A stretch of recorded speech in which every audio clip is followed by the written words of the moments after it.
자, 이번 코너는 중동에 대한 오해와 편견 그리고 궁금증까지 시원하게 풀어드리는 시간입니다. 중동 백과사전 국제분쟁지역 전문 김영미 PD와 함께합니다. PD님 어서 오세요. 네, 안녕하세요.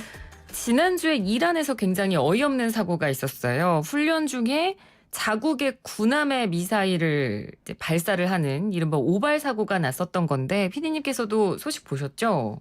제가 진짜 어이없었는데요. 네. 이 사건이 이제 5월 10일 날 그 호르무즈 해협에 있는 이란 군함, 이제 프리킷함이라고 그래요. 호위함이라고 부르는데 이렇게 네. 큰 군함 옆에 이렇게 호위를 하는. 그래서 옆에 이렇게 작게 따라다니는 배들이 있는데요. 네.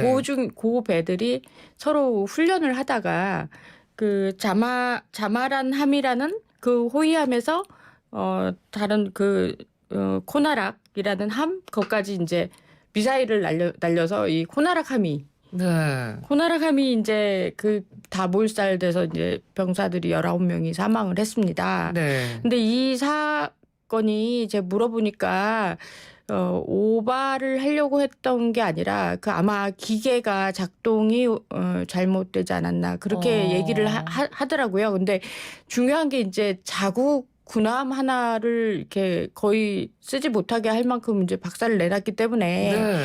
이게 이란 군 안에서는 굉장히 슬픈 일이죠. 그러니까요. 네. 그러니까 슬프기도 하고 한편으로는 어떻게 이런 일이 일어날 수 있을까 좀 어느 정도 이해가 안 가기도 하는데 이란이 이런 사고와 관련해서 해명한 게 있나요?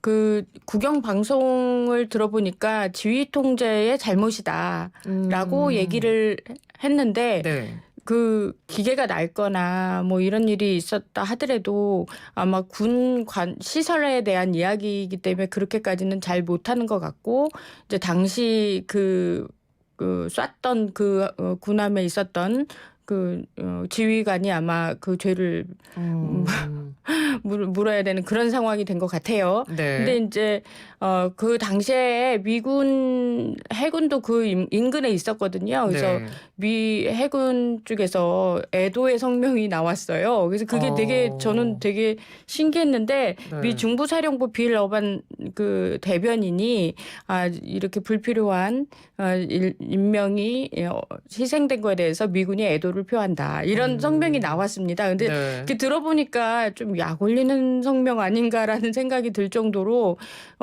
이 이란과 미국의 아주 예민한 관계들이 있잖아요. 그렇죠. 더군다나 호르무즈 해협은 네. 그 언제든 그 군사력이 거기서 충돌할 수도 충돌할 있는 수 있죠. 그런 지역이었기 때문에 이 오발 사고가 이란 군에게는 굉장히 치명적인 그런 오명으로 남는 것 같습니다. 네.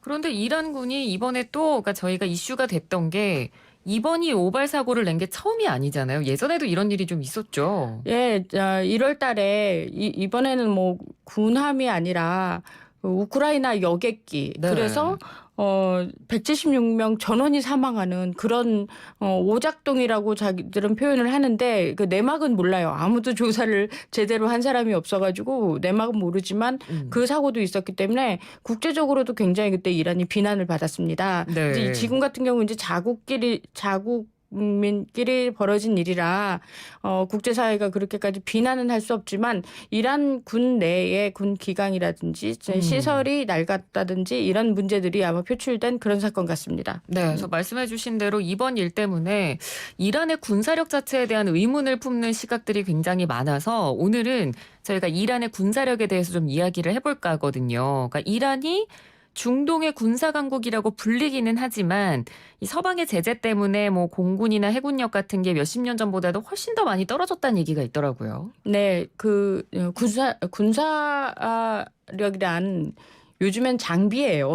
그렇죠. 예, 장비 플러스 그 장비 훈련된 인력들, 병력들 그게 이제 군사력을 좌지우지하는데 일단 돈이 없으니까 뭐 미사일이라든지 아니면 최첨단 그런 군사 시설을 들여놓기가 굉장히 힘든 거죠. 네. 그래서 옛날 걸 고쳐 쓰고 닦아 쓰고 정말 열심히 알뜰하게 살아요. 그 이란 군 얘기 들어보면 옛날 거 아주 몇십 년 된 것도 굉장히 아끼면서 쓴다고 얘기는 전에는 들었거든요. 네네. 그래서 그 정도로 이제 군사 시설이 다른 나라에 비해서 많이 뒤떨어지고 있는 상황인데다가 군사 충돌이 되게 많잖아요. 이란 같은 네. 경우는 뭐 이라크 뭐 이제 시아파에 있는 나라들, 이라크, 예멘, 그다음에 레바논 이쪽 시리아까지 여러 나라 또 간섭은 또 해야 되는 거예요. 네. 그러니까 군사력 대비 할 일이 좀 많아진 거죠. 아. 들어오는 인컴은 적은데 할 일은 많아지고 아. 그러다 보니까 이란 군 내부에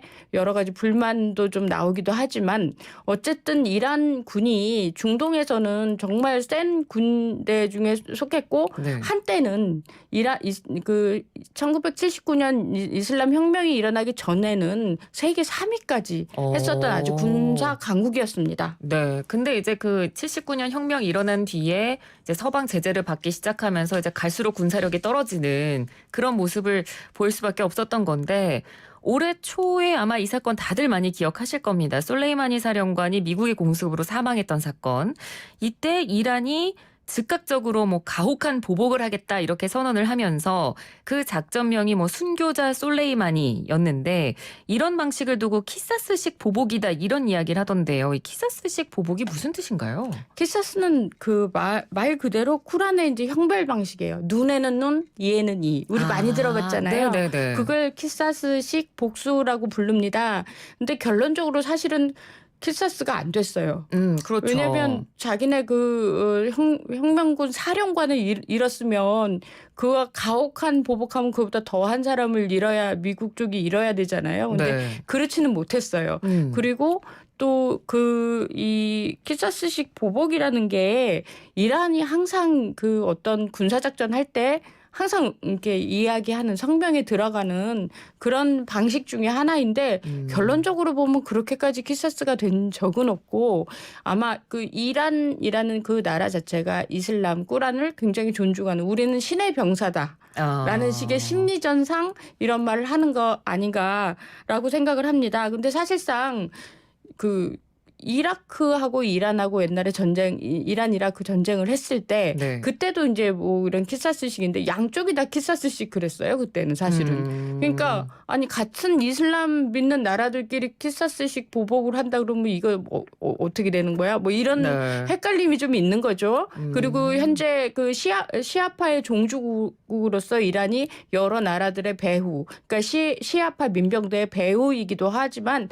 사우디아라비아가 수니파의 종주국이죠. 그래서 네. 중동에서는 두 국가가 굉장히 왼수입니다. 그러니까 여기 양쪽에서 다 그런 말들은 해요. 그렇지만 이건 어디까지나 신의 병사라는 그런 심리전을 앞세운 그런 방식이 아닌가 생각이 듭니다. 네. 어찌됐건 뭐 그렇게 키사스식 보복이다. 눈에는 눈, 이에는 이다 이러면서 워낙 강경하게 이란이 나왔기 때문에 가능성은 낮지만 그 당시만 해도 이러다가 3차 세계대전이 일어나는 거 아니냐 뭐 이런 불안감도 어느 정도 있긴 했거든요. 그러면서 그래도 상대가 될까? 미국은 어찌됐건 세계 최대 군사 대국인데 이란이 과연 미국을 상대로 뭐 이른바 게임이 될까? 뭐 이런 의문을 갖는 사람들도 굉장히 많았거든요. 당시에 이란 정부가 워낙 그 언변을 굉장히 세게 해서 네. 그 다들 전 세계가 다 전쟁 날까 봐 스트레스를 그러니까요. 받았죠. 네. 근데 사실상 이란은요.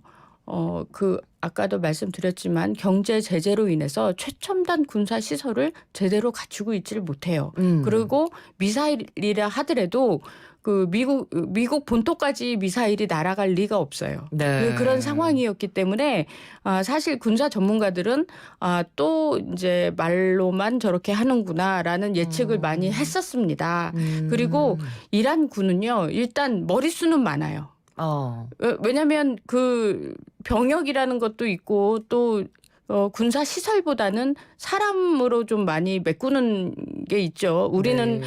그러니까 최첨단 장비는 훈련된 기술자 한 명만 붙으면 되지만 그 몫을 사람이 한다고 생각하면 정말 많은 사람이 필요한 거잖아요. 네네네. 그렇기 때문에 머릿수는 되게 많아요. 그래서 어떻게 보면 이란은 이제 전 세계 군사력의 14위이긴 한데 이게 좀 머리 숫자가 많이 기여한 바가 큰 것 같고요.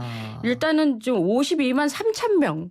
그래서 굉장히 많죠. 현역 군인이. 네. 네. 그래서 굉장히 많은 이 현역 군인 중에 정규군이 35만. 거기다가 혁명수비대라고 또 있습니다. 네. 그 술레마니 같은 경우도 혁명수비대 사령관이었기 때문에 15만 명이에요. 와. 이런 어마어마한 숫자를 가지고 있어요. 근데 이런 숫자들이 다 그 이란 밖에 나와서 이렇게 활동하기는 좀 힘들죠. 그리고 숫자만 많으면 뭐합니까? 장비가 제대로 돼 있어야죠. 오늘날 그러니까요. 현대전에는 뭐 드론이라든지 미사일도 굉장히 작고 콤팩트하고 굉장히 멀리 날아가는 네. 그런 미사일도 많은데 비쌉니다. 이란이 도저히 그걸 살 수 있는 능력이 안 되는 거예요. 그래서 요즘에는 이제 드론 하나 이렇게 성공하거나 아니면 미사일 하나 성공하면 막 뉴스에 나오고 정규 방송에서 막 나와요. 근데 네. 그런 게 우리나라는 아무리 뭐 그런 미사일이 뭐 만들어낸다 하더라도 정규 방송 끊고 막 그 뉴스가 나가고 그러지는 않잖아요. 네. 그래서 이란에는 그게 엄청난 뉴스인 거고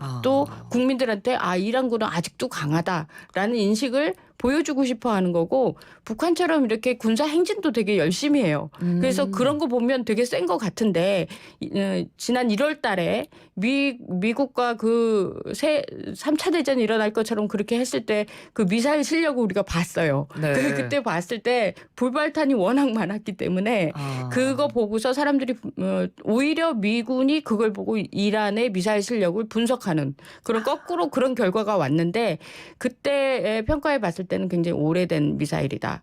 그렇게 생각이 들고요. 앞으로도 이게 사실 경제 제재가 계속 될 경우에는 이란의 군사력은 다른 나라에 비해서 뒤질 수도 있습니다. 사실 그 이란 사람들은요. 만나보면 굉장히 좋아요. 저는 취재하면서 이렇게 정 많고 괜찮은 사람들이 이란 사람이라니라고 생각이 들 때가 굉장히 많은데 네. 정부는 그렇지 않은 것 같아요. 그래서 지금 올 초에도 그랬지만 작년에도 마찬가지예요. 이란 국민들이 반정부 시위를 많이 하고 있는데 네네.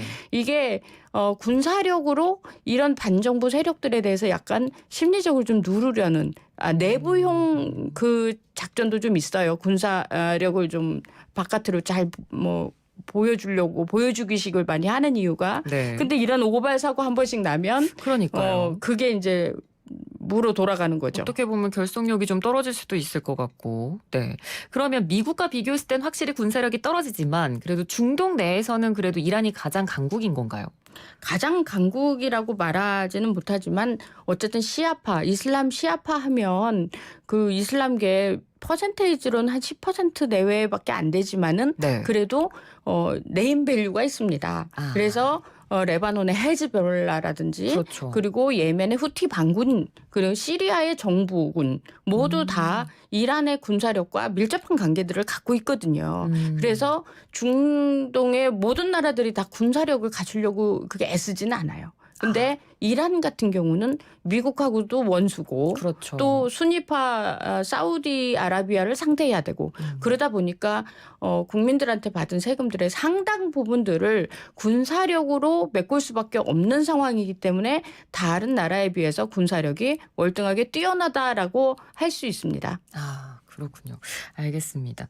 자, 오늘은 최근에 오발 사고가 발생한 이란의 상황을 한번 좀 분석해 봤고요. 군사력은 어느 정도인지도 저희가 한번 파악해 보는 시간 가져봤습니다. 오늘 말씀 잘 들었습니다. 고맙습니다. 네, 감사합니다. 네, 지금까지 김영미 국제분쟁지역 전문 PD였습니다.